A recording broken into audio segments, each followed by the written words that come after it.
हाँ जी, नमस्कार। स्वागत भाई आपका ऑनलाइन पोर्टल पर। एक बार मेरी आवाज़ वगैरह चेक करो, सब बढ़िया से आ पा रही है कि नहीं है। सब चेक करो फिर बताओ। क्लास शुरू करेंगे आज की।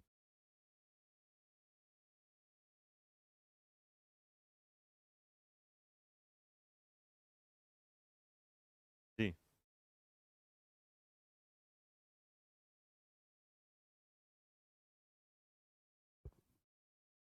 सर, मेरे मैसेज का कोई रिप्लाई नहीं करता। रितु जी, पढ़ाने में टाइम लगता है, रिप्लाई में नहीं मिलता। जी, तो ये बताओ हम कहाँ तक कर चुके थे, फटाफट बताओ जरा।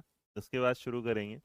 जहाँ तक मेरे याद है तो आप लोग, मैंने पिछली क्लास में आपको कोग्निटिव का मतलब बता दिया था। इसके साथ क्या क्या किस में थिंकिंग में पहले लैंग्वेज के बारे में वाइगोट्स की बात करते हैं इस तरीके से। तो ये सारी चीज़ें हम ऑलरेडी कर चुके थे। अभी फ़िलहाल हम पहुंच गए थे कहाँ पर? 4 स्टेजेस में जब मैंने आपको डेवलपमेंट बताया था तो ऑब्जेक्ट परमानेंस हम सेंसरी का क्लियर कर चुके थे।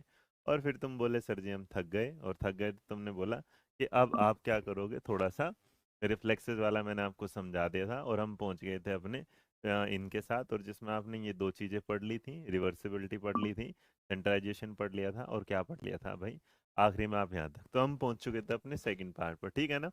Good evening, good evening, all clear है ना? चलो, तो अब जो शुरुआत करेंगे भाई आज की क्लास की, तो आज की क्लास की शुरुआत करेंगे हम इसकी स्टेज से। और जो दूसरी स्टेज है वो हम जानते हैं हमारी क्या कहलाती है। आँख मतलब तीसरी, सॉरी। तो तीसरी से शुरू जब करेंगे तो तीसरी के बारे में एक बात क्लियर कर दूं मैं, जो आपको समझनी होगी। जी, 2 से 7 हो गया था, हाँ। सर लेट हो गए हम, नहीं नहीं, बिल्कुल टाइम पे। आज तो आप भी टाइम पे हैं, मैं भी टाइम पे, सब बिल्कुल टाइम, फर्स्ट क्लास एकदम, है ना? 6 बजे की क्लास थी, 6 बज के 4 मिनट है, एकदम परफेक्ट तरीके से लाइन पर है। तो अब सवाल ये आ जाता है कि हम पहुंच जाते हैं कौन सी स्टेज पर, अपनी तीसरी स्टेज पर। अच्छा, जब तीसरी स्टेज पर पहुंचेंगे तो इसका नाम क्या है? कॉन्क्रीट।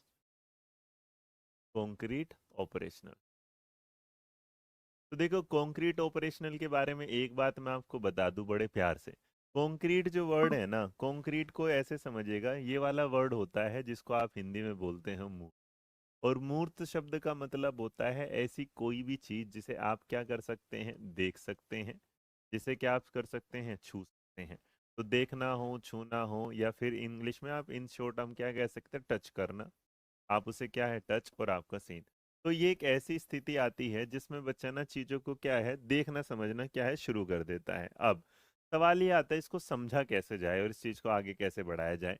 तो यहाँ बढ़ाने वाली और समझाने, देखिए इसमें ना अपने आप में ऑपरेशनल वर्ड है। ऑपरेशनल को अगर आप देखेंगे तो इसको क्या, मूर्त संक्रियात्मक जब आप बोलते हैं तो मूर्त संक्रियात्मक बोलते टाइम, एक सेकंड, राहुल सर सोच रहे हैं हमारी क्लास शुरू नहीं। हाँ राहुल। हाँ जी। दिख गया तेरे को? अब आता जाता टाइम लगता, मैंने सोचा शुरू। हाँ शुरू कर दी मैंने, देख आ गई ना। शुरू कर दी मैंने, ठीक है, ठीक, ओके। तो अब यहाँ पर क्या हुआ कि आप इस चीज को ऐसे समझिएगा, है ना? दूसरा वाला स्टेज नहीं हुआ था, अब पगली। दूसरा स्टेज नहीं हुआ था, पूरा सेंट्रलाइजेशन सारा करा हुआ है। इसीलिए तुम्हें यही नहीं पता होता तुमने क्या किया क्या नहीं किया। 2 स्टेज पूरी हो रखी है, तीसरी है ना? हाँ। हिंदी में बेटा मैं लिखूँ, हिंदी में जरा समझते चलो, अमन, हिंदी में। तो हिंदी में तो बेटा इसका मतलब कॉन्क्रीट ऑपरेशनल को जब आप बोलते हो तो पहले शब्द समझ। इसको क्या बोला, मूर्त संक्रिया। अच्छा, संक्रिया वर्ड जो होता है ना, इसमें एक चीज समझ लो, संक्रियात्मक। तो इसका मतलब एक तो बात है, कुछ ना कुछ क्या होगा, क्रिया मतलब होता है एक्शन, की कुछ ना कुछ तो चलेगा चलेगा। लेकिन इस बात में एक बात याद रख लेना, जितनी भी लास्ट वाली में प्री ऑपरेशनल में जितनी भी कमियां होती हैं, प्री ऑपरेशनल में मतलब आपके जो पूर्व संक्रियात्मक वाली थी, तो उसमें जितनी भी कमियां होती हैं वो यहाँ कर आके क्या हो जाती हैं, पूरी हो जाती हैं। जी, चलिए। आरती विश्वकर्मा बेटा सारी चीजें हैं, तुम पढ़ा करो, पीडीएफ के चक्कर में बहुत रहते हो। मतलब तुम्हें ना मैं पीडीएफ से पढ़ाने वाला, अच्छा बता, चलो एक चीज आज लास्ट टाइम बता दें। पीडीएफ का पढ़ाने वाला जो जगह जगह तुम पढ़ते हो ना बेटा, फिर वो लोग ना आपको पीडीएफ पे पढ़ाते हैं और वही पीडीएफ शेयर कर देते हैं। मैं आपको देखो पीडीएफ पे पढ़ाता हूँ सिर्फ इसलिए ताकि आप समझो। वरना मेरा हमेशा पहला मोटिव रहता है कि मैं आपको ना लिख के समझाऊं, क्योंकि लिख के समझाने से ना अंडरस्टैंडिंग डेवलप होती है। और कोई भी टीचर ना, वो टीचर शायद आपको नहीं समझा पाएगा जो देख के पढ़ेगा। आपको समझा ही वो टीचर पाएगा जो अपने दिमाग से। एग्जाम्पल कहाँ से बनेंगे, दिमाग से। तो आप इसे समझ के चलो, है ना? जी। सबका हाय हेलो है, बस यहाँ जरिएगा। अब मनीषा कह रहे सर 3 बजे से पहले क्लास करवाइए। यार तुम लोगों की भी बड़ी जिंदगी में वो है भाई, बहुत जिंदगी में परेशानी, बहुत परेशानी। क्लास टाइम पे आ जाए तो दिक्कत, ना आ जाए तो टाइम बदल दो, क्या किया जाए तो, है ना। चलो, तो इसका मतलब जो पिछली स्टेज है, दूसरी स्टेज में जो सेकंड स्टेज की कमियां होती हैं, वो सारी सेकंड स्टेज की कमियां जो हैं वो पूरा कौन कर देता है, तीसरी स्टेज। कौन सी करते हैं, तीसरी स्टेज। तो इसका मतलब इसे मैंने जो लिखा है ना, तीसरी लिख देता हूँ, है ना। थर्ड स्टेज में क्या हो जाती हैं, पूरी हो जाती हैं। तो आप इसे ये कह सकते हैं कि जो जो आपको पिछले में कमी लगी थी, तो पिछले में क्या था, एनिमिज्म था। पिछले में क्या था, एनिमिज्म था। और अगर पिछले में एनिमिज्म की लैक था, तो इसमें एनिमिज्म क्या हो जाता है, खत्म हो जाता है। पिछले वाले में क्या था, इरिवर्सिबिलिटी थी, तो इसमें इरिवर्सिबिलिटी क्या हो जाती है, खत्म हो जाता है। तो आप जो समझना चाहते हैं, तो एक बात समझो जरा यहाँ। तो सबसे पहले इसमें एक वर्ड आता है कंजर्वेशन, और कंजर्वेशन को क्या बोला जाता है, संरक्षण। अब ये जो संरक्षण होता है, इसे किस तरीके से समझा जाता है, जरा समझिएगा। और वो है, अभी मैं आपको एक एग्जांपल दिखाता हूँ ताकि याद आए आपको। एग्जांपल होल्ड करो।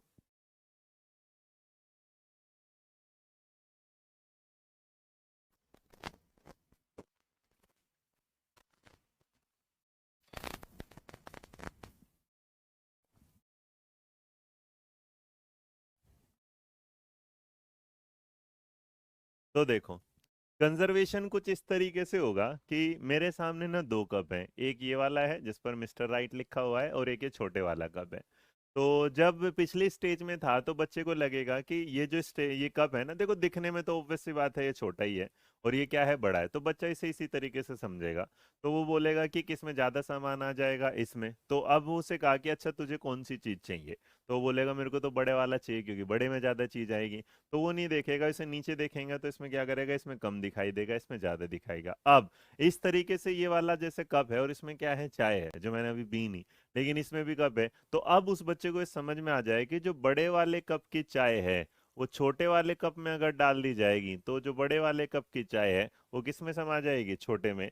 तो इसका मतलब उसे ये समझ में आ जाएगा कि जो दो चीज दिखने में बड़ी या छोटी हैं, उनमें भी कुछ चीजों का जो अनुपात है। इसका मतलब अगर दोनों की एफिशिएंसी बराबर है, तो दिखने में चाहे वो बड़ा दिख रहा हो, लेकिन बड़े वाली चीज छोटे में आ सकती है, और छोटे वाली जो चीज है वो किस में आ सकती है, बड़े में आ सकती है। तो इसका मतलब जब बच्चा इस चीज में लॉजिक लगाना सीख जाता है, तो याद रखना बेटे, वो क्या कहलाना सीख जाता है, कंजर्वेशन। तो कंजर्वेशन का इसका मतलब सबसे बड़ी बात, ये स्टेज वो स्टेज होती है जिसमें बच्चा दिमाग तर्क लगाना शुरू कर देता है। तो अगर आपसे पूछा जाए कि कौन सी स्टेज ऐसी आती है जिसमें बच्चा दिमाग लगाना शुरू कर देता है, तो वो हमारी तीसरे नंबर की स्टेज होती है, जिसे आप क्या बोलते हैं, आप जिसे बोलते हैं मूर्त संक्रियात्मक अवस्था। और मूर्त संक्रियात्मक जो अवस्था होती है, उसकी जो आयु होती है वो कितनी होती है, 7 से लेके 11। तो 7 से लेके 11 वर्ष का जो बच्चा होगा, वो इस स्टेज में क्या है, पाया जाता है। आशा करता हूँ तुम्हें मेरे एग्जाम्पल के साथ ये चीजें समझ में आ गई होगी कि हमने ये जाना।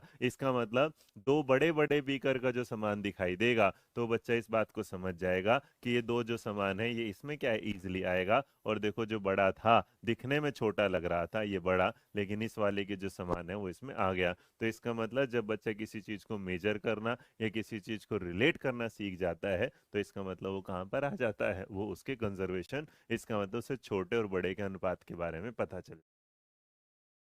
हाँ, तो सर जी चाय तो ठंडी होगी। अब देखो भाई, चाय ठंडी होगी तो क्या होगी, लेकिन एक बात बताओ, इस चाय के ठंडे होने से भी तुम्हें कॉन्सेप्ट तो समझ में आ गया कि हमने वाला ये क्लियर है कि नया। इसका मतलब दिखने में जो चीज बड़ी छोटी है, वो कंजर्वेशन में क्या कहते हैं, कि बड़े का सामान किस में आ सकता है, छोटे में। और छोटे का सामान, तो यहाँ देखो ये बड़े वाला था, तो इसका मतलब जब मैंने इसका इसमें चाय रखी, और ये वाली जो चाय है, ये ट्रांसफर होके कहाँ चली गई, इसमें। तो इसका मतलब अब मेरे को ये दोनों चीजें क्लियर होगी कि दिखने में बड़े अलग हो, लेकिन एफिशिएंसी के बारे में अगर दोनों सेम हैं, तो इसका मतलब बड़े का सामान छोटे में और छोटे का सामान बड़े में आ सकता है। आगे भाई, हाँ या ना, क्लियर है, किसी को कोई दिक्कत परेशानी। अब चाय ठंडी होगी तुम्हारे चक्कर में, देखो बताओ। तो इसका मतलब हाँ, आगे भाई, यहाँ से क्लियर, आगे बढ़ूं मैं। तो कंजर्वेशन कहा जाता है, इसका मतलब प्याजे का जो कंजर्वेशन टास्क है, वो इसी चीज के बारे में बताता है। Clear, yes yes yes. चलो, सबके यस आना हो गया शुरू जी। हम्म।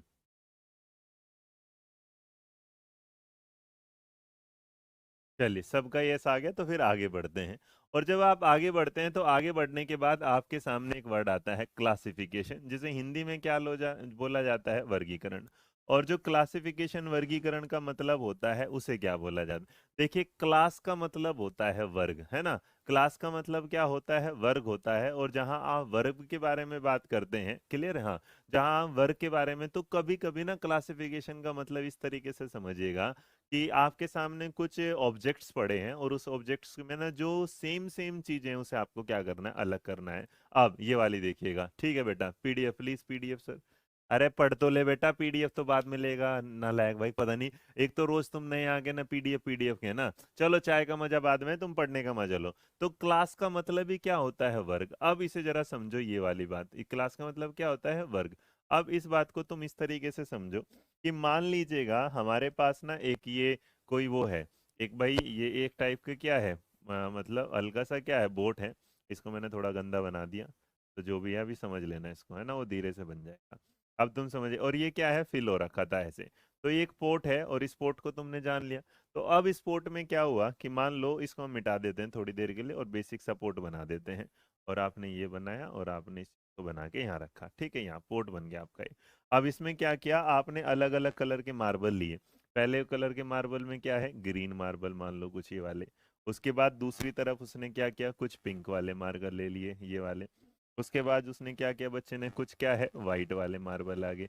अब जब बच्चा उन्हें क्लासिफाई अलग अलग कर देगा, क्या होगा, क्लासिफाई मतलब अलग अलग कर देगा, तो इसका मतलब उसे पता चलेगा, किसी ने पूछा कि एक काम करो, बताओ व्हाइट वाले इसमें मार्बल कितने हैं। तो बच्चा व्हाइट का लॉजिक लगाएगा और बोलेगा 1 2 3 4। तो व्हाइट के मार्बल कितने हैं, 4। उससे पूछा जाएगा कि बताओ ग्रीन की कितनी है, तो ग्रीन के क्या करेगा, 1 2 3 4 5, इसका मतलब 5 6। तो ग्रीन के कितने हो जाएंगे, 6 हो जाएंगे। तो जहाँ ग्रीन वाले कितने हैं, 6। और उसके बाद बोलेंगे कि बताओ पिंक वाले कितने हैं, तो पिंक के बोलेगा 1 2 3 4। तो इसका मतलब वो पिंक को, व्हाइट को और ग्रीन को क्या कर देगा, अलग अलग करना सीख जाएगा। तो ये अलग अलग करना कॉमन फीचर्स के आधार पर, मतलब जिसका रंग जैसा है, जिसका कलर जैसा है, उसे एक जगह लेके आना क्या कहलाएगा, क्लासिफिकेशन कहेगा। इसका मतलब आप जब ये करो कि एक लाइन में बच्चों को लगाओ और ये कहो कि 5 फीट वाले एक तरफ आ जाओ, 4 फीट वाले एक तरफ आ जाओ, 3 फीट वाले एक, तो ये लॉजिक अगर उसे समझ में आ रहा है तो भी वो क्या कर रहा है, क्लासिफिकेशन। या आप इसे ऐसे कह सकते हैं, जैसे आप अपने घरों में रहते हैं और घरों में रहने के बाद आपके अलमीरा में कई कलर के कपड़े हैं और आपने कहा अपने बच्चे से कि जा बेटा उसमें से रेड कलर वाले सारे कपड़े ले आ, तो रेड वाले कलर को अगर चुन के ला सकता है तो इसका मतलब क्लासिफिकेशन है। यहाँ तक क्लियर भाई, क्लासिफिकेशन का मतलब, हाँ या ना? हम्म।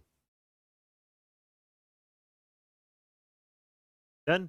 चलो, इसका मतलब अब जरा एक चीज समझना, अब ना एक चीज बता रहा हूं, इसको बड़े ध्यान से समझना। अगर सवाल ने कहा, अगर सवाल ने कहा ये वाली बात कि लैक ऑफ कंजर्वेशन, एक तो ये, और एक सवाल बोल दे एबिलिटी ऑफ कंजर्वेशन, तो अगर आपके सामने ये आ जाए, इसका मतलब संरक्षण की योग्यता, संरक्षण की योग्यता। तो अगर कोई पूछेगा संरक्षण की योग्यता क्या है, तो मेरे बच्चे याद रखना ये किस में आएगी, कंक्रीट में। किस में आएगी, कंक्रीट, इसका मतलब। और अगर कोई पूछेगा लैक किस में है, तो याद रखना ये क्या कहलाएगा, प्री ऑपरेशन। तो मैं जो आपको बात बताना चाहता हूँ, इतनी चीजें मत याद करो, चीजें हैं दिमाग में।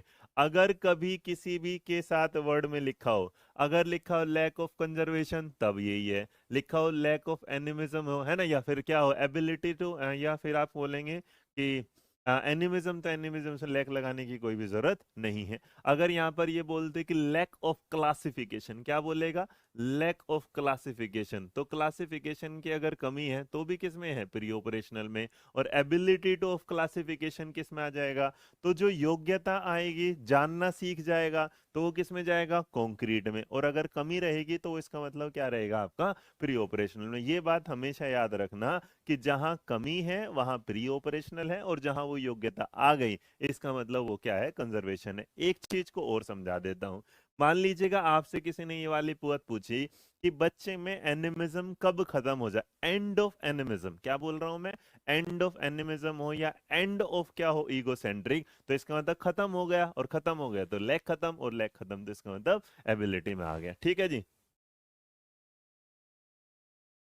सर जैसे कोई बच्चा कौवा और कबूतर में अलग अलग सीख जाता है, जैसे वाले बेटा कौवे को और कबूतर को नाम से जाना तो उसमें एकोमोडेट करना। अब जब ये बोलेगा कि कौवे वाले खिलौने और कबूतर वाले खिलौने को अलग अलग कर दो तो वो कहलाएगा क्लासिफिक। ठीक है, आगे भाई, क्लियर है या ना। अब यहां तक जब आप इन चीजों को पढ़ लेते हैं तो पढ़ने के बाद हमने फिर आपके सामने रखा एक वर्ड डीसेंट्रिक। तो डीसेंट्रिक का मतलब होता है विकेंद्रीयकरण। क्या बोलते हैं, विकेंद्रीयकरण। और जहां विकेंद्रीयकरण होता है उसे बोलते हैं D for divergent. D for क्या होगा, डाइवर्जेंट। और जो डाइवर्जेंट होता है उसे हिंदी में क्या बोला जाता है, अपसारी। तो मेरे बच्चे एक बात हमेशा याद रखना इस बात को कि डाइवर्जेंट का मतलब होता है मैनी आंसर। क्या होगा, मैनी आंसर। और जहां हम मैनी आंसर की बात कर रहे हैं तो इसका मतलब ये कहना चाहता है एक से ज्यादा जवाब। और एक से ज्यादा जवाब का मतलब है ज्यादा जवाब का मतलब है, ये याद कहना चाहता है इस बात के साथ कि आपकी जो थिंकिंग है वो क्या है, मल्टी डायमेंशनल है, और आप एक नहीं कई तरीके से सोचना सीख जाते हैं।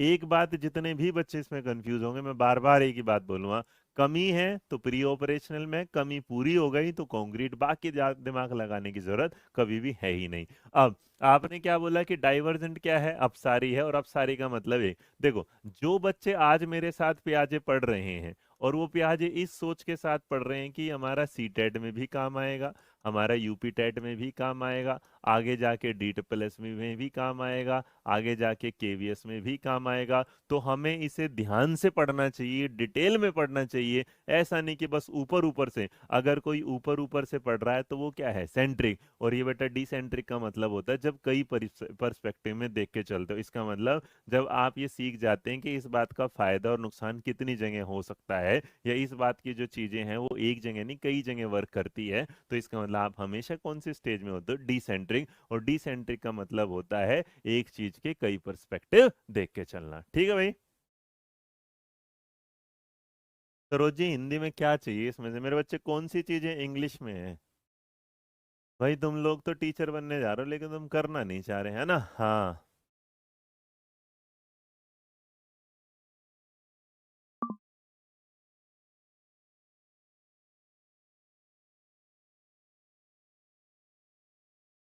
डन भाई। हाँ, जैसे सुषमा ये कह रही है कि रीट के लिए, हाँ मेरे बच्चे गलती होगी, रीट के लिए भी होगा। फिर इसमें मैं लिखूँ जयपुर टेट के लिए भी होगा, फिर मैं लिखूँ झारखंड टेट के लिए, मरो कान के पीछे पगले सारे एकदम, है ना। तो इसका मतलब यहाँ पर आप इन सारी चीजों को जब समझेंगे तो ये आपको समझ जाएगा कि जो डिसेंट्रिक होता है, आ गया समझ में, डिसेंट्रिक मतलब एक ही चीज को कई पर्सपेक्टिव में देखकर समझना और जानना। हाँ या ना, क्लियर भाई।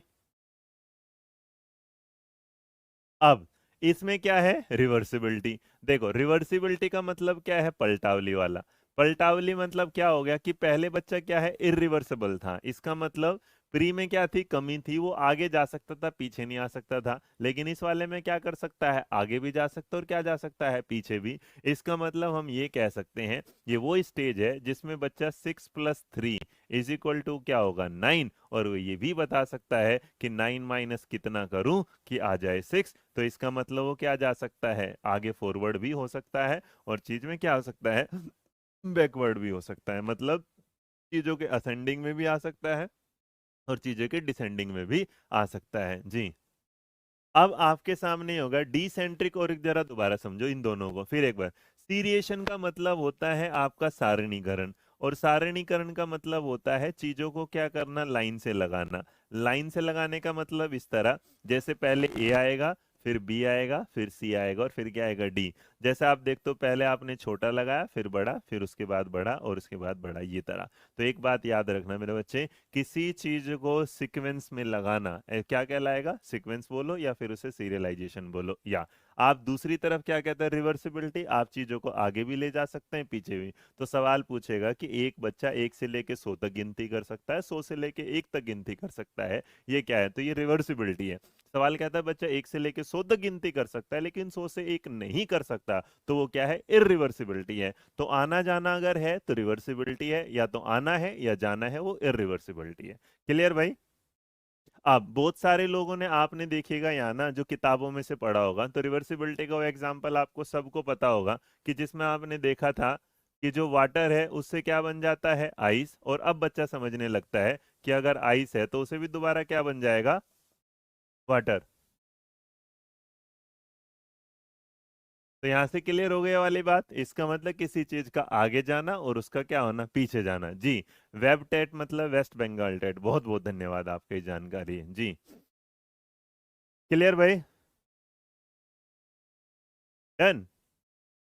और इसका सीरियलाइजेशन का मतलब क्या हुआ? सीरियलाइजेशन का मतलब कि चीजों को क्या करना? सीरीज में काम करना। जैसे अब अगर तुम भाई तैयार हो रहे हो और तुम मेकअप कर रहे हो, तो पहले एक आंख पे लगाओगे, अब एक आंख पे लगा के तुम होठों को सजाना शुरू कर दो, और उसके बाद तुम कानों में लगाना शुरू कर दो। एक कान में लगा लो, आधे होठ पे लगा लो, आधी कान पे। तो सीरियल थोड़ी ना। अरे भाई, पहले आंख का काम कर रहे हो तो पहले आंखें तैयार करो, लिप्स का काम करो तो लिप्स तैयार करो, कान का काम करो तो कान का। तो सीरियल का मतलब है जिस काम को कर रहे हो। अब नेल पेंट लगा रहे हो, पहले ही हाथ पे लगा ली, चल इस पे छोड़ के पैर पे लगाना शुरू कर दिया? नहीं भाई, एक बात याद रखें, जो जिस सीक्वेंस में है, मतलब एक सीरियल में काम करना। जैसे हम बच्चे को पढ़ाते हैं 1 2 3 4, उसके बाद ऐसा नहीं कि पहले 1 पढ़ाऊं फिर 21 पढ़ाऊं। क्लियर? समझ में आगे बात? हाँ या ना? तो सीक्वेंस में आना क्या कहलाएगा? सीरीज में लगाना, सीक्वेंस में लगाना सीरिएशन कहलाएगा। हिंदी में क्या बोला जाएगा? इसे सारणीकरण। और रिवर्सिबिलिटी का मतलब होगा चीजें आगे भी जा सकते हैं और क्या है, पीछे भी आ सकती हैं। ठीक है? तो अब इसका मतलब उसे ये भी बात बता देना भाई कि कोई भी चीज है डिसेंट्रिक में, इसका मतलब अगर उसे 10 का सिक्का मिलेगा और उसे मेरे बच्चे 100 का रुपए मिल जाए, समझ जाएगा 100 में 10 शामिल है, 10 में 100 शामिल नहीं है। डन? आ गया? हाँ या ना? बिल्कुल बिल्कुल पवन। रवि चेक करके देख बेटा, आवाज बिल्कुल सही है ना? हाँ जी, हाँ जी, बिल्कुल। तो आगे बढ़ते हैं। तो इसके बाद देखो, इसके बाद जो लास्ट वाली हमारी स्टेज बचती है, जिसे आप क्या बोलते हो? फॉर्मल। और उसको बोला जाता है अमूर्त। और जहां आप ये वर्ड देखते हैं अमूर्त वाला, इसी को क्या बोला जाता है? एब्स्ट्रैक्ट। क्या बोला जाता है? एब्स्ट्रैक्ट। तो इसको बोला जाता है अमूर्त संक्रियात्मक अवस्था। और ये जो संक्रियात्मक अवस्था होती है बेटा, याद रखना है 11 से क्या होगा? ऊपर। तो इसका क्राइटेरिया बिल्कुल है 11 साल से क्या होगा? अबव। अब देखो 11 एंड उससे जब अबव की आप बात कर रहे हो, तो यहाँ इसमें एक सबसे बात है कि इसी स्टेज में बच्चे में क्या आ जाती है? एब्स्ट्रैक्ट थिंकिंग आ जाती है। और एब्स्ट्रैक्ट थिंकिंग को क्या बोला जाता है? अमूर्त चिंतन। ये मैंने इसलिए ताकि आपको याद रहे, और कुछ याद रहे या ना याद रहे, बस एक बात दिमाग में डाल लीजिएगा और एक बात समझ लीजिएगा। कोई भी ऐसी चीज जो अब दिखाई भी नहीं दे रही, हम उसके बारे में सोच सकते हैं। जैसे आप अगर कहीं जा रहे हैं तो आपको जाने से पहले ही मतलब अंदाजा लगा लेते हैं कि वहां का वेदर कैसा है, वहां पर हमारी जरूरतें क्या क्या होंगी। तो कोई चीज, जैसे आप पेपर में जाओगे तो पेपर जाते टाइम आप ये अंदाजा लगा लो, कोई सवाल अगर मुझे नहीं आएगा तो उसका जवाब मैं कैसे निकालना शुरू कर देंगे। अब अगर इसी चीज के साथ यहाँ देखा जाएगा, तो यहाँ देखते टाइम आपके सामने क्या है? Complex situation. इसका मतलब इस स्टेज में जो बच्चा है वो क्या करना शुरू कर देगा? जटिल प्रक्रिया भी क्या है? करना शुरू कर देगा। और इसका मतलब फिलहाल वो आ जाएगी जिसमें बच्चा क्या कर देगा? जो बोर्ड मास वाला फॉर्मूला है उसे लगा के क्वेश्चन क्या कर देगा? सोल्व। हाइपोथेटिकल थिंकिंग का मतलब होता है परिकल्पनात्मक सोच। परिकल्पनात्मक का मतलब कल्पनात्मक। तो परिकल्पनात्मक सोच का मतलब होता है कि वो ना किसी चीज को ख्यालों में सोच के उसे क्या है? इन्वेंशन की तरफ, डिस्कवरी की तरफ जा सकता है। तो इसे बोला जाता है परिकल्पनात्मक चिंतन। अब उसके बाद यहाँ पर हम ये कह सकते हैं कि अगर बच्चे के पास अब कोई नियम है, तो उस नियम के आधार पर उससे रिलेटेड वो क्या बना सकता है? एग्जाम्पल, फॉर्मूला, मतलब क्या बना, उदाहरण बना सकता है। तो एक बात जरा इसमें समझिएगा, कभी भी ये स्टेज आ जाए तो मेरे बच्चे इसकी सबसे खास बात बस एक ही रखना कि इस स्टेज में बच्चे के अंदर प्रॉब्लम सोल्विंग स्किल डेवलप हो जाती है।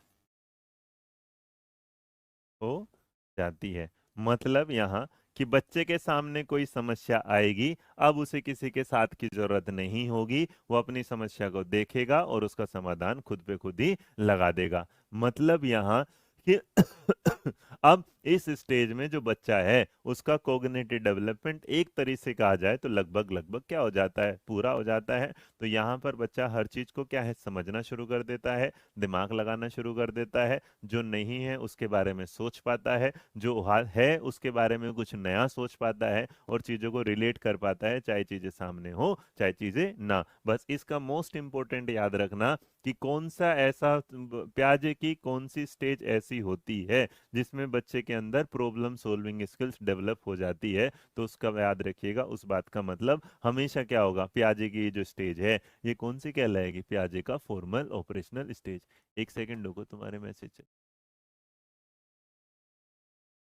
क्लियर है यहाँ तक? हाँ, अब तुम में से बहुत सारे पूछेंगे सर जी बच्चे में क्रिएटिव थिंकिंग, हाँ बिल्कुल कर सकते हो, क्योंकि अब तुम समझ गए ना कि बच्चे के अंदर सारी की सारी चीजें क्या हो जाती हैं, डेवलप हो जाते हैं ये। अच्छा, अब वो क्या करना शुरू कर देता है चीजों के लिए, मतलब क्लास में जब जाएगा तो बहाने नहीं बनाएगा, वो आइडिया निकालना शुरू कर देगा कि कैसे बचा जाए। पहले हम क्या करते हैं, बहाने बनाते हैं, लेकिन इस स्टेज में हम आइडिया बनाते हैं कि यार काम भी हो जाए और किसी को पता भी ना चले। तो इन सारी चीजों के साथ अगर आप लेके चलेंगे तो आपको एक बात पता चल जाएगा कि प्याजे की इन 4 स्टेजेस में जिन लोगों को मैं एक बार, तो ये स्टेज ऐसी होती है मेरे बच्चे, इसमें जैसे अगर मैं आपसे कहूं कि इसके स्टेज में बच्चे में क्रिएटिव थिंकिंग आ जाती है, इस स्टेज में बच्चे के अंदर रिफ्लेक्टिव थिंकिंग आ जाती है, इस स्टेज में बच्चा क्या करेगा, डिस्कवरी करना शुरू कर देगा।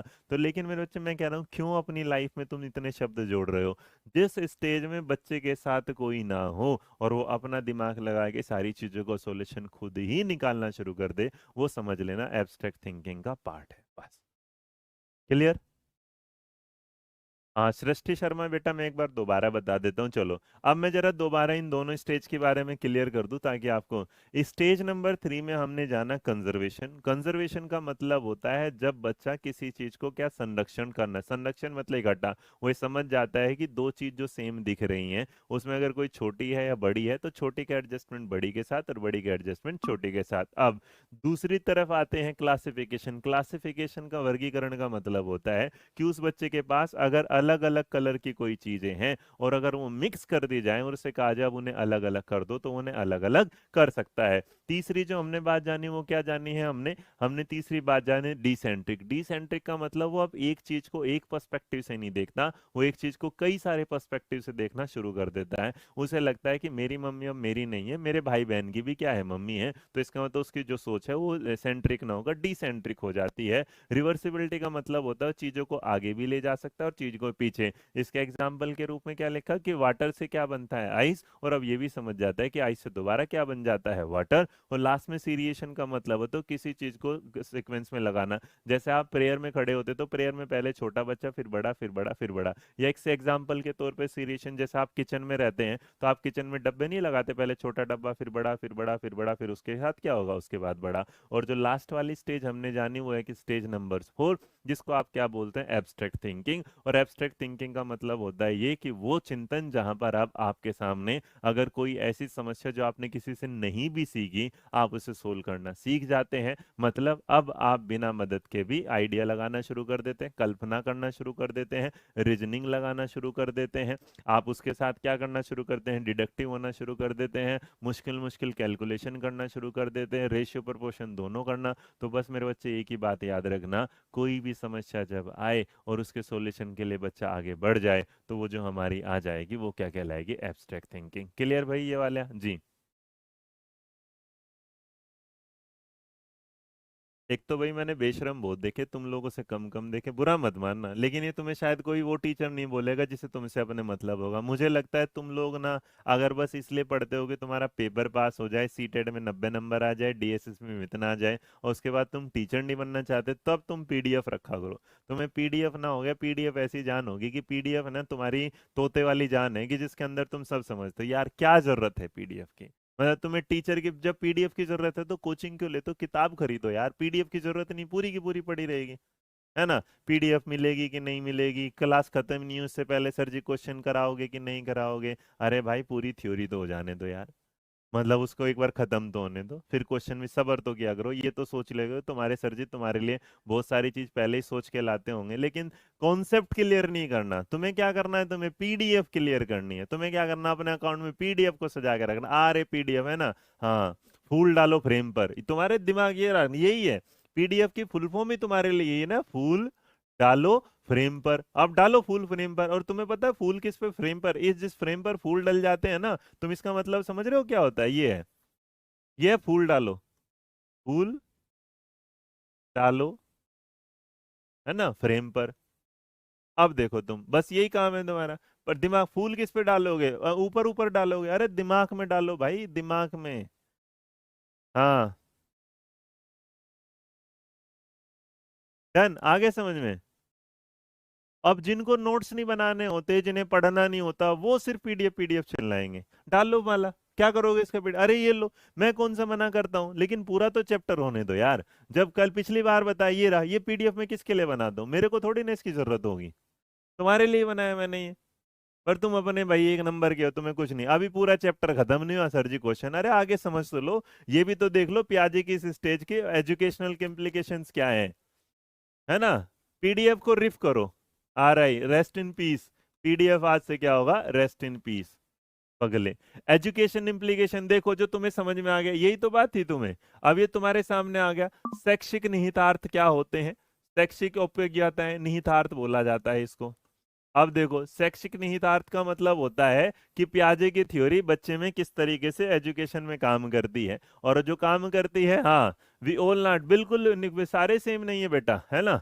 हाँ, अब जैसे मन्नू कह रही है ये वाली बात, उसने ही बहुत बढ़िया बोला कि पीडीएफ का मतलब है पहले दे दो फाइल।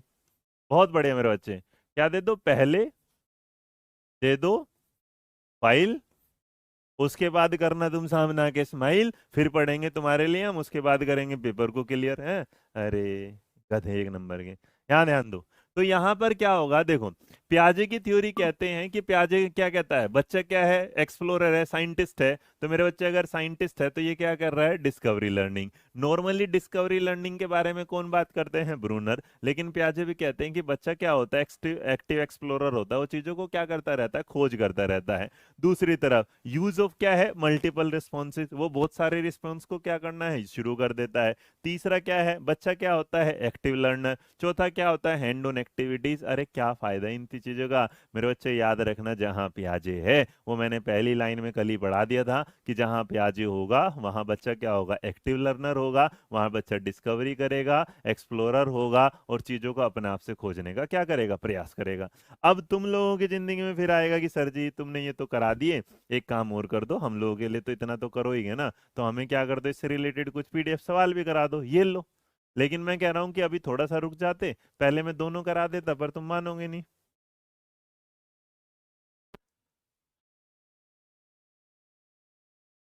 चलो आओ।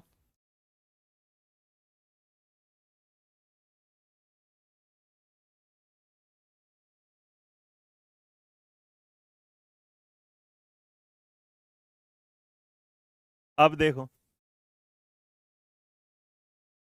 अब आप में से ना बहुत सारे लोग मुझसे कहेंगे ये वाली बात कि सर जी इसको कैसे किया जाए। तो इसको करने का जो तरीका है मेरे बच्चे, वो भी सीख लो जरा, एक बार आ जाओ फटाफट, वो भी सिखा देता हूँ।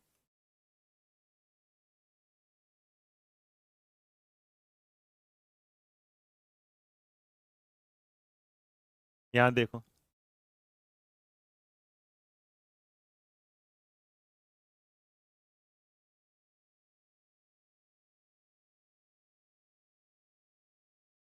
चलो, सवाल सामने लिखा है, जवाब दो बता जी। बहुत बढ़िया मिनी, शाबाश मेरे बच्चे। सवाल का जवाब देखो, इसका जवाब दो। आपके सामने एक सवाल आया, ये है ना, ठीक है अर्पिता। हाँ अर्पिता है, क्या है ना, हाँ अर्पिता, रुको बेटा। चलो इस सवाल का जवाब दो। अब जिन जिनको सब्जेक्ट के साथ जोड़ना है आ जाओ। सब्जेक्ट के साथ जोड़ने वाली चीजों में जरा समझना शुरू कर दो। क्या पूछता है कि संक्षिप्त विचार सामान्यतः, या पूछते हैं कि एब्स्ट्रैक्ट जो थिंकिंग है, क्या पूछ रहा है, एब्स्ट्रैक्ट जो थिंकिंग है वो बच्चे में कब डेवलप होती है, बताना जरा कब डेवलप होगी फटाफट। एब्स्ट्रैक्ट थिंकिंग बच्चे में कब आती है, ये रहा सामने सवाल लिखा है, जल्दी जवाब दो। हाँ सोनिया बिल्कुल सही है बेटा, ईगो सेंट्रिक किस में आता है, प्री ऑपरेशनल में, और कॉन्क्रीट में क्या हो जाता है, खत्म हो जाता है।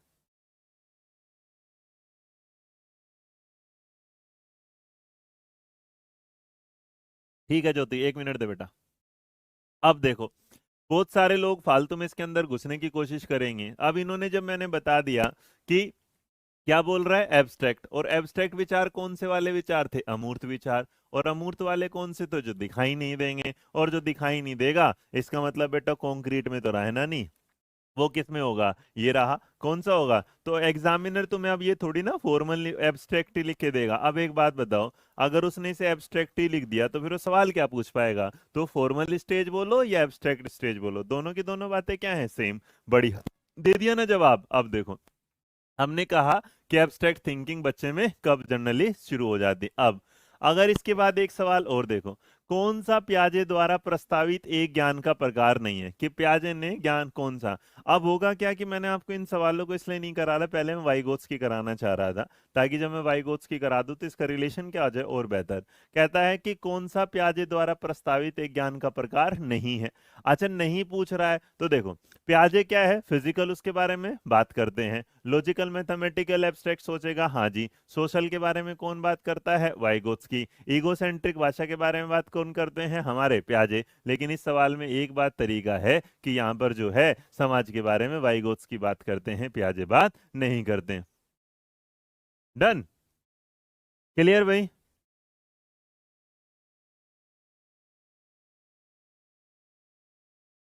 मैंने की पॉइंट में क्या है, सारा का सारा तुम्हें बता दिया था ये वाला। बहुत बढ़िया। तो इस सवाल का जवाब क्या आ गया, सी, क्योंकि इसके बारे में कौन बात करते हैं, वाइगोत्स्की। अब देखो,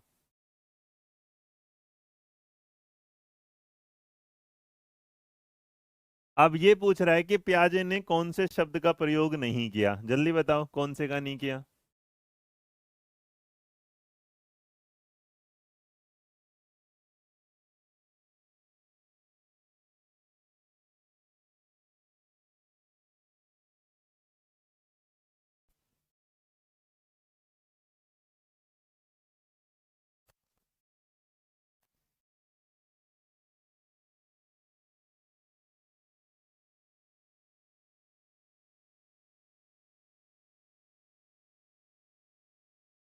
बहुत बढ़िया, है ना।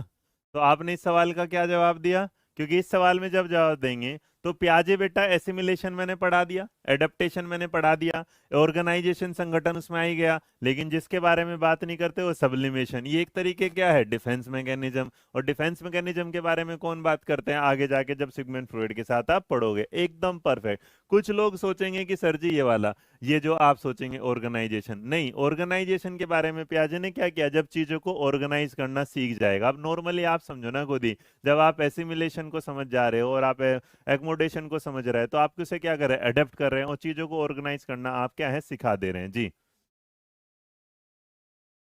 अविनाश जी सब याद है मेरे बच्चे, अभी किताब आई नहीं, जब आएगी मैं जरूर दूंगा, ठीक है।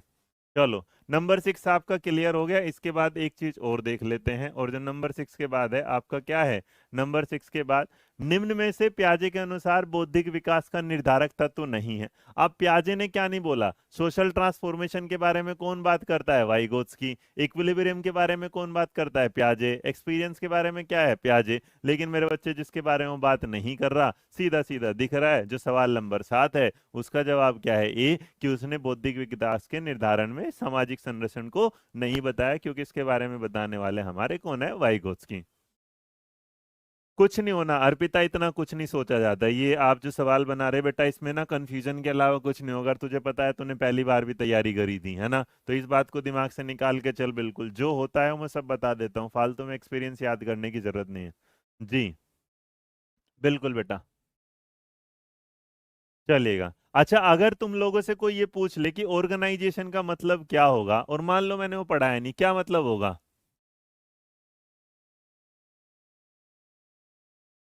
हाँ जी, ऑर्गेनाइजेशन, जिसे आप क्या बोल रहे हो, संगठन। तो आपसे अगर मैं पूछूं कि ऑर्गेनाइजेशन का मतलब क्या होगा, तो क्या जवाब दोगे, परफेक्ट परफेक्ट, सारे सही जवाब दे रहे हैं। एक दो को अगर छोड़ दूं तो बाकी सारे ही सही हैं जी। 7 का क्या दे दिया, सोशल दिया है, ऑलमोस्ट, दुर्गेश ने, सुनीता ने, सीमा ने, सोनी ने, सब।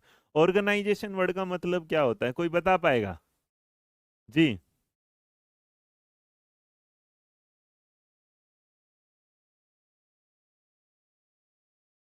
बहुत परफेक्ट, बस ऑर्गेनाइजेशन का मतलब क्या है, कोई बता पाएगा।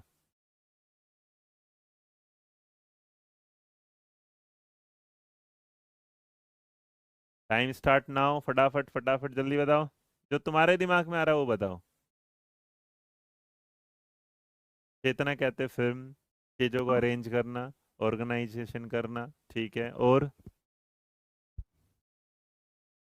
मीन सेम करना। अच्छा, ममता अरेंज करना बोलती हैं। परफेक्ट, और बताओ। प्रदीप ए बोलते हैं। शिखा कहती है नो आइडिया। हम्म।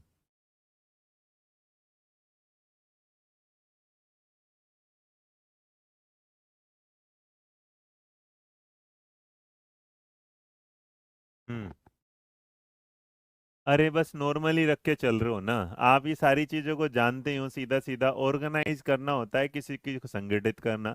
अब आपको ये पता चलेगा, खुद ही तो बताया था कि और जो दो पार्ट होते हैं आप सारे लोग जानते हैं, एक एडेप्टेशन है, एक ऑर्गेनाइजेशन। मेरे बच्चे, जब आप क्लासिफाई कर जा रहे हो चीजों को अलग अलग रख, कि एसिमिलेशन क्या है, एडेप्टेशन क्या है, बात ही खत्म। कलेक्शन ऑफ नॉलेज है, जोड़ना है, बस। तो इतना हर शब्द को अगर लेके चलोगे ना तो कंफ्यूजन बढ़ती रहेगी। बस ऑर्गेनाइज क्या है, अरेंज करना, कि कौन सी चीजें कहाँ हैं, कौन से स्कीमा में। मतलब आपने अब क्या कर लिया, अरेंज कर लिया कि किसका, कि भाई कबूतर कहाँ जाएगा, कौवा कहाँ जाएगा, डॉग कहाँ जाएगा, और जो आपकी कैट है वो कहाँ जाएगी। सब कुछ तो पता है तुम्हें, लेकिन तुम्हारे सामने एक नया वर्ड आते तुम्हें लगता है अरे भगवान जी ये क्या आ गया। मारो सबके सामने एक बार। चलो, इसके बाद एक नया एक सवाल और देखो, और इस सवाल का जवाब दो, फिर बताना।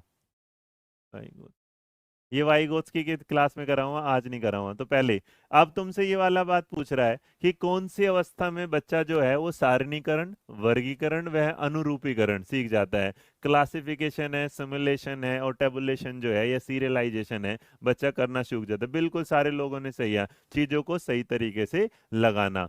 Motor and cognitive develop happens life. धन्यवाद ममता रानी जी। आप बताइएगा इस सवाल का जवाब। ठीक है ठीक है ठीक है। आपको एक सवाल का जवाब और देना है जो मैंने आपके सामने लिखा है, और ये सवाल है इस बात के साथ कि आपको बताना है क्लासिफिकेशन और ये सारी चीजें बच्चे में कब आती है। थोड़ा जल्दी जल्दी बताओ भाई। परफेक्ट, एकदम मिनी, बहुत बढ़िया। मैनेज एवरीथिंग, ठीक ठीक ठीक, आ गया, बस तुम्हें समझ आ गया, ठीक है। तो यहाँ अगर ध्यान दोगे तो हमने जाना था बेटा, ये जब क्लासिफिकेशन किस में आएगा, प्री ऑपरेशनल क्या है, कमी है। सेंसरी में ये जाएगा नहीं। ये क्या है, प्री कंसेप्चुअल, ये क्या हो गया, गड़बड़ हो गया। फॉर्मल क्या होगी, लास्ट वाली, तो बची कौन सी, कॉन्क्रीट। और हम जानते हैं कॉन्क्रीट स्टेज ऐसी होगी जिसमें सारी चीजें क्या हो जाती हैं, बच्चे के सामने आ जाती हैं। जी।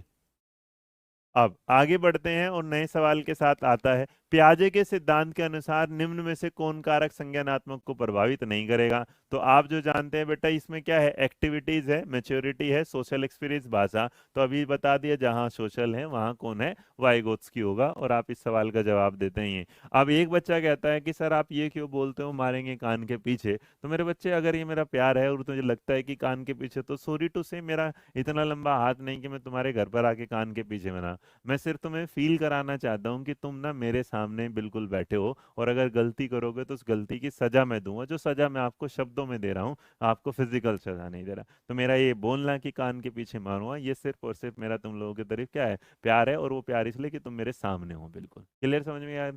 चलो आगे बढ़ेंगे और नया सवाल देखते हैं 12 नंबर के बाद जो आपने दे दिया। तो प्याजे के इस सवाल बताओ, प्याजे के ने बालक और उसके वातावरण के मध्य चलने वाली परस्पर क्रिया द्वारा निर्मित समतुल्यन को क्या बोला है। इसने पूछा है कि जो आप समतुल्य करते हैं वो क्या कहलाता है, एडेप्टेशन कहलाता है, स्कीमा कहलाता है, कॉग्निशन कहता है, कंजर्वेशन कहलाता है, क्या कहलाएगा बताइएगा। प्याजे के अनुसार आपको ये बताना है कि जब आप क्या करते हैं, बच्चा जो कोऑर्डिनेट इंटरेक्ट करना सीख जाता है अपने इन्वायरमेंट के साथ, उसे क्या होगा जी। चेतना, मेच्योरिटी के बारे में बेटा, मेच्योरिटी ऐसी चीज है जो सिखाई नहीं जाती और ना किसी उसमें चैप्टर। लेकिन प्याजे क्या कहते हैं, बच्चे में जो मेच्योरिटी है वो बायोलॉजिकल टर्म्स के हिसाब से आते हैं। और इसी चीज को अगर आप देखेंगे वाइगोस्की, वो सोशल में कहता है। जी।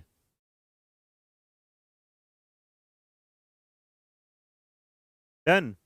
अब जब आप इस चीज के साथ चलते हो तो आपके सामने सवाल आएगा और आपसे ये पूछना चाहता है कि बताओ, अब अगर दिमाग लगाओगे तो यहाँ आपको बिल्कुल सीधा सीधा जवाब दिखना शुरू हो जाएगा। बहुत बड़े, क्यों, क्योंकि बेटा जब वो सारी चीजों को क्या है, अब वो इन्वायरमेंट में जा रहा है तो हम उसके क्या क्या रहे, एडेप्टेशन। और एडेप्टेशन में हम जानते हैं वो क्या करता है, एसिमिलेशन, और क्या करता है, एकोमोडेशन। तो देखो भाई, ये था मेरी तरफ से प्याजे का टॉपिक। आशा करता हूँ आप लोगों को समझ में आ गया। इससे रिलेटेड और भी क्वेश्चंस होंगे, लेकिन पहले कल मैं आपको क्या कराने वाला हूँ, पहले मैं वाइगोत्स्की कराऊंगा, और वो कोशिश रहेगी मेरी कल ही रहेगी, कल मैं आपको वाइगोत्स्की की क्लास कराऊंगा। और वाइगोत्स्की के बाद हम फटाफट तुरंत ही ये देखेंगे दोनों के मेजर कॉन्सेप्ट में क्या क्या डिफरेंसेस हैं, दोनों ने क्या क्या बोला है, कहाँ नेचर नर्चर डिबेट है, क्या इंटर इंट्रा है, क्योंकि बहुत सारी चीजें हैं जो इसके साथ नहीं बताई जाती। क्यों? क्योंकि पियाजे ने क्यों बोला इंट्रा के बारे में, वाइगोत्स्की क्यों बोलते हैं इंटर के बारे में, एक नेचर को सपोर्ट करता है, एक नर्चर को सपोर्ट करता है। तो ये सारी चीज आपको तब समझ में आएगी जब हम क्रिटिसिज्म और वाइगोत्स्की दोनों को एक साथ लेके चलेंगे। तो कल हमारी जो क्लास होगी वो किससे रिलेटेड होगी, वाइगोत्स्की से रिलेटेड। आज की क्लास हम इतना ही रखेंगे, और आपको ये जो आज क्लास कराया पीडीएफ पहले दे दो सर जी, तो वो आपके सामने दे देंगे पीडीएफ हम जरूर। लेकिन बेटा पीडीएफ से ज्यादा जरूरी समझना, और बार बार मैं बोलता हूँ समझ से ज्यादा बड़ा कुछ भी नहीं होगा, ठीक है। तो आज के लिए इतना ही है, थैंक यू सो मच। आशा करता हूँ आपको ये समझ में आ गया होगा कि क्या क्या आज का टॉपिक था और क्या इसमें था, ठीक है। तो समझ में आ गया भाई, हाँ या ना? Thank you thank you thank you. 13 को एक्सप्लेन करने के लिए बेटा, अगर 13 को आज मैं एक्सप्लेन कर रहा हूं, जिस बच्चे ने मेरे से 13 का एक्सप्लेनेशन मांगा होगा, इसका मतलब उसने अभी तक पूरी की पूरी क्लास नहीं देखी। प्रकृति पिटेगी मेरे से किसी दिन तो ना बेटा, बहुत मैसेज करती है ना, पढ़ा करो पहले, है ना। और मैं कोशिश करता हूँ इतने आसान भाषा में लाने के लिए, ताकि आपको जिंदगी में दोबारा इसकी कोई जरूरत ना हो। तो चलो आज के लिए इतना ही है, thank you so much, take care, ध्यान रखो, कल मिलेंगे, बाय बाय।